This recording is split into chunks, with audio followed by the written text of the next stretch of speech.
Welcome back my dear students. जो हम लोग संधारित्र पढ़ रहे हैं, संधारित्र चैप्टर के अंतर्गत आंकिक प्रश्न में करा रहा हूँ। उसी सीरीज में एक और प्रश्न आपके सामने प्रस्तुत है। प्रश्न क्या है जरा समझ लीजिएगा, अच्छा क्वेश्चन है।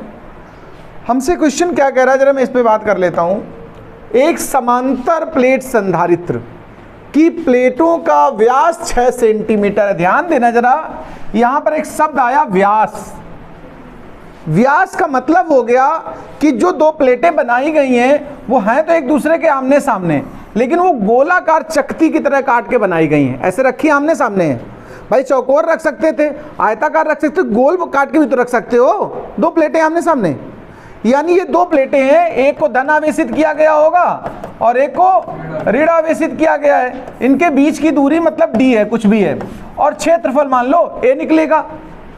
अब आगे बढ़ते हैं सवाल पे फिर से। सवाल कह रहा है एक समांतर प्लेट संधारित्र की प्लेटों का व्यास 6 सेंटीमीटर है। त्रिज्या नहीं निकाल सकते हो क्या यहाँ से? त्रिज्या कितनी होने वाली बताओ जरा। व्यास का आधा होती है त्रिज्या, तो 3 सेंटीमीटर है, लेकिन हम लोग सेंटीमीटर में प्रयोग ही नहीं करते हैं। मीटर बदलने के लिए करते क्या हो, 10 के घात -2 से गुणा करते हो ना, कर दिया। आगे बढ़िए। उसमें परावैद्युत के रूप में वायु है। वायु का के कितना होता बताओ? 1 होता कि ना, तो के का मान 1 हो गया। ठीक है। यदि संधारित्र की धारिता 200 सेंटीमीटर व्यास वाले गोले के समान हो, ध्यान देना, समांतर प्लेट संधारित्र जो तुम्हें दिया है, समांतर प्लेट संधारित्र की धारिता बराबर किसके है, अब ये बात करते हैं जरा हम।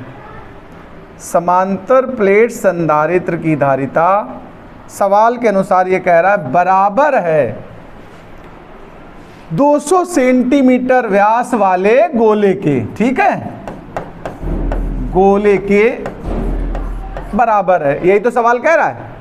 अच्छा, समांतर प्लेट संधारित्र की धारिता का जो सूत्र होता है वो होता है KA/0/D। याद है कि नहीं बताओ? और मैंने आपको एक विलगित गोलीय चालक की धारिता का सूत्र भी पढ़ाया है। विलगित गोलीय चालक के लिए, उसके लिए विलगित गोलीय चालक के लिए सूत्र होता है 4πε0 इंटू R। R माने त्रिज्या। ये गोले की त्रिज्या है, ध्यान रखना। गोले की यहाँ पर त्रिज्या, जो गोला आप इस्तेमाल करो 200 सेंटीमीटर व्यास है उसका, उसको कैपिटल R में ले लो, तो उसकी त्रिज्या कैपिटल R कितनी हो जाएगी बताओ? 100 सेंटीमीटर हो जाएगी कि नहीं बताओ भैया जी? यहां पर ध्यान देना, ये भी समांतर प्लेट संधारित्र गोल गोल प्लेटों से बना है। अब यहां कंफ्यूजन ना हो इसलिए हमने इस वाले को कैपिटल R माना है, और जो स्मॉल r है वो इस वाले जगह इस्तेमाल होगा, यानी k का मान तो 1 हो गया, वायु है। a माने देखो ऐसे बनाई है तो πr² लगाओगे कि नहीं लगाओगे? क्षेत्रफल और एप्सिलॉन नॉट, और बीच की दूरी तुम्हें पता करनी है, उसको d मान लिया हम लोगों ने, बराबर 4πε0 इंटू R। इस R को देखो 100 सेंटीमीटर है, मीटर में बदलोगे तो क्या हो जाएगा? 1 नहीं हो जाएगा। देखो सेंटीमीटर को मीटर बदलने के लिए 100 से भाग भी तो कर देते हैं हम लोग, तो 1 मीटर निकल आएगा सीधा सीधा। यहाँ कुछ कट रहा हो तो काट दो। तुमसे सवाल ने मांगा प्लेटों के बीच की दूरी d तुम्हें ज्ञात करनी है, तो पहले काम करो, पाई से पाई काट दो और d उधर ले जाओ, ये सब भाग में ले आओ। अच्छा, एप्सिलॉन नॉट भी कट गया, बहुत बढ़िया। तो d बराबर देखो स्मॉल r² बटे 4 कैपिटल R आया कि नहीं आया बताओ? आप देख लो सामने सब पूरा मैटर। अब इनके मान रख लो। स्मॉल r का मान कितना हमारे पास था सवाल में? 3 सेंटीमीटर, राइट?